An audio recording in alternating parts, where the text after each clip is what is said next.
Welcome back to my YouTube channel. ನಾನಿವತ್ತು ಹೆಸರುಕಾಳು ಹಾಗೂ ಒಣಮೀನಿನ ರೆಸಿಪಿಯನ್ನು ಮಾಡ್ತಾ ಇದ್ದೇನೆ. ಇದನ್ನು ಮಾಡಲಿಕ್ಕೆ ಏನೆಲ್ಲ ಬೇಕು ಅಂತ ನೋಡುವ. ಅದಕ್ಕಿಂತ ಮುಂಚೆ ನನ್ನ ಚಾನಲನ್ನು ಸಬ್ಸ್ಕ್ರೈಬ್ ಮಾಡದವರು ಸಬ್ಸ್ಕ್ರೈಬ್ ಮಾಡಿಕೊಳ್ಳಿ.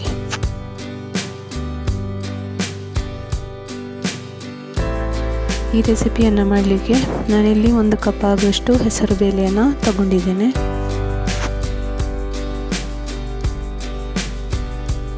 ಮೊದಲಿಗೆ ಇದನ್ನು ನೀರು ಹಾಕಿ ತೊಳಿತಾ ಇದ್ದೇನೆ.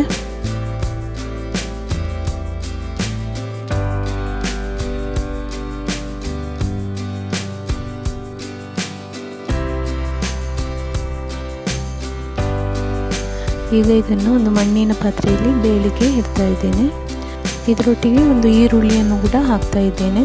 ಮೀಡಿಯಂ ಸೈಜಿನ ಒಂದು ಈರುಳ್ಳಿ ಉಂಟು, ಸಣ್ಣದಾಗಿ ಕೊಚ್ಚಿಟ್ಟುಕೊಂಡಿದ್ದೇನೆ. ಇದಕ್ಕೆ 4 ಗ್ಲಾಸಿನಷ್ಟು ನೀರನ್ನು ಹಾಕಿಕೊಂಡು ಇದನ್ನು ಬೇಯಲಿಕ್ಕೆ ಇಡ್ತಾ ಇದ್ದೇನೆ.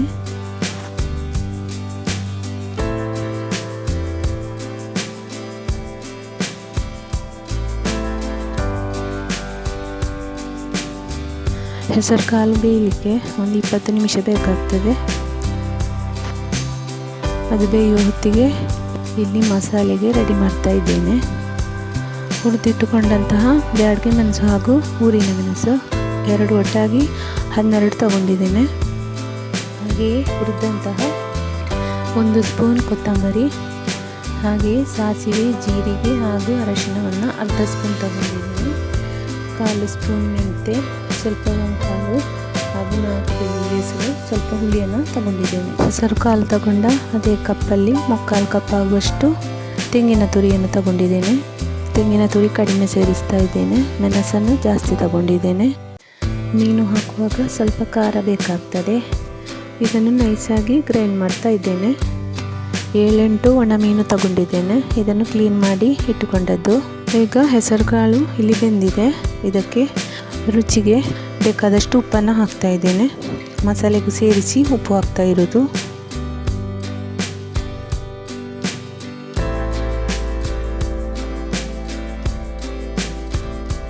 ಇದರ ನೀರೆಲ್ಲ ಆರಿದೆ. ಇನ್ನು ಇದಕ್ಕೆ ಮಸಾಲೆಯನ್ನು ಹಾಕ್ತಾ ಇದ್ದೇನೆ.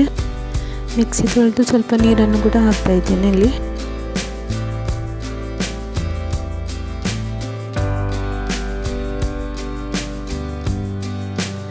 ಗಸಿ ಮಾಡುವಾಗ ಇಷ್ಟು ನೀರು ಸಾಕಾಗ್ತದೆ.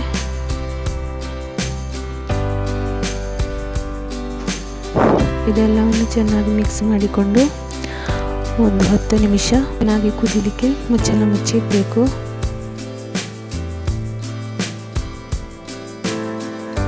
ಈಗ ಇದು ಕುದೀತಾ ಉಂಟು. ಇದಕ್ಕೆ ಮೀನನ್ನು ಹಾಕ್ತಾ ಇದ್ದೇನೆ.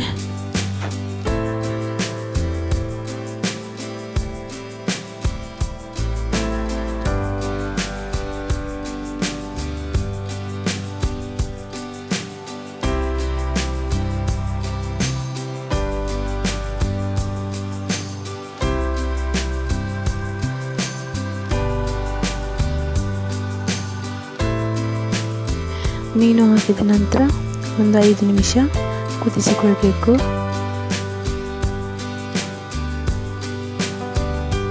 ಹೆಸರು ಕಾಳು ಹಾಗೂ ಒಣ ಮೀನಿನ ಒಂದು ಗಸಿ ರೆಡಿ ಆಯಿತು.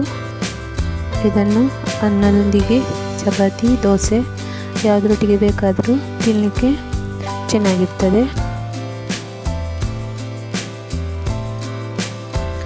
ಹೆಸರು ಬೇಳೆಯನ್ನು ಜಾಸ್ತಿ ಬೇಯಿಸಿಕೊಳ್ಬಾರ್ದು. ಇದಕ್ಕೆ ಟೊಮೆಟೊವನ್ನು ಕೂಡ ಸೇರಿಸ್ಕೋಬಹುದು. ಹುಳಿ ಸ್ವಲ್ಪ ಕಡಿಮೆ ಮಾಡಿದರೆ ಆಯಿತು, ಟೊಮೆಟೊ ಹಾಕಿದರೆ.